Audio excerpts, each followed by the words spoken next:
मित्रांनो नमस्कार. संत येती घरा तोची दिवाळी दसरा हे वाक्य फिलॉसॉफिकल आहे की सायंटिफिक आहे. मला बरेच दिवस वाटत होतं की आपल्या संतांनी जर विचार करून बोललं असेल आणि हे सेंटेन्स सायंटिफिक असेल. नुकतंच मी एक पुस्तक अँथनी रॉबिन्स, जगप्रसिद्ध सायकोलॉजिस्ट, NLP प्रॅक्टिशनर, कोच याचं एक पुस्तक वाचलं मी. त्या पुस्तकाचं नाव आहे अनलिमिटेड पॉवर. त्यामध्ये 150वं चॅप्टर आहे कलेक्टिव्ह कॉन्शियसनेस. या पुस्तकात असं सांगितलं आहे की एखादा पॉझिटिव्ह माणूस, सकारात्मक माणूस, इनोसेंट माणूस जर तुमच्या आयुष्यामध्ये आला आणि तो 8 फुटाच्या अंतरावर 3 मिनटं जर तुमच्यासोबत बोलला तर तुमच्या 2000 प्लेटलेट्स वाढते.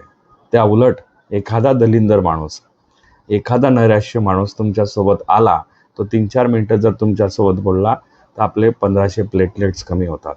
म्हणूनच आपल्याला संगत करायची आहे चांगल्या लोकांची. धन्यवाद.